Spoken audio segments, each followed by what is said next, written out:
experiences beyond life? Like the case of Dr. Paul Kelly, the most famous case of death survival, one that's been reported in books and countless magazines. In December 1943, Kelly had just completed his basic training and was about to be transferred to the Army's medical center, where he would study to become a doctor. Just a few days before he was to leave on the train, he came down with what he thought was a bad cold, but it was a lot worse than that.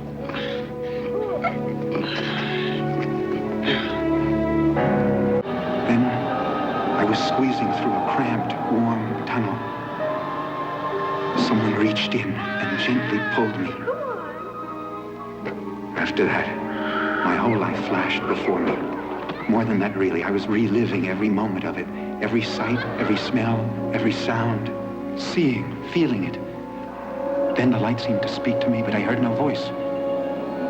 It said I was in the presence of the Son of God, and he was asking me what I'd done with my time on earth. All of a sudden, I knew everything I'd ever done was meaningless. I knew now I was dying, and I wanted more of a chance. I pleaded that I was too young to die yet. Then the voice said that no one is too young to die. After that, the light blazed so brightly I couldn't see anything anymore, until I found myself in another dimension. I really don't know how to explain it, but another world existing parallel to ours, like a photograph with a double exposure. Then I found myself in a room with some futuristic lab equipment and lasers and computer banks, and this was 20 years before they were even invented. I was in another time.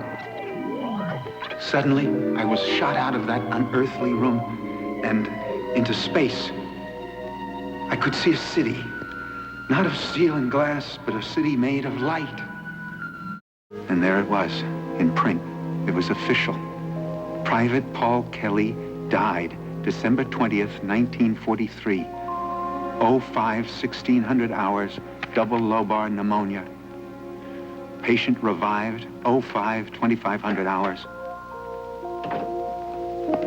No sign of brain damage. I was hoping to get that chart out of here before you saw it. I don't understand this, Captain. Look, you're going to study medicine. You'll soon find out that the more you learn, the less you understand. No, this says I was dead for 9 minutes. Now, even with my limited knowledge, I know that the brain can't survive that long without blood. Well, I say that. Well, how do you explain this? I can't. At least not in terms of natural explanations. Well, then you must have been wrong when you pronounced me dead. Look, Private Kelly, I'd like to agree with you, but I can't. Since this war began, I've watched dozens of men die. Checked them and rechecked them to make sure. I know death when I see it.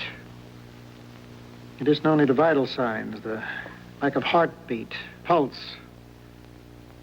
You begin to recognize death, to smell it, to sense its presence. Only God knows what happened in this room. But you were dead. You were dead for 9 minutes. For 10 years, I didn't tell a soul what happened to me in that room.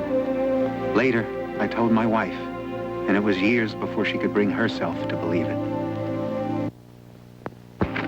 20 years later, in 1963, Dr. Paul Kelly, by then a prominent Charlottesville psychiatrist, finally revealed his incredible experience of life after death.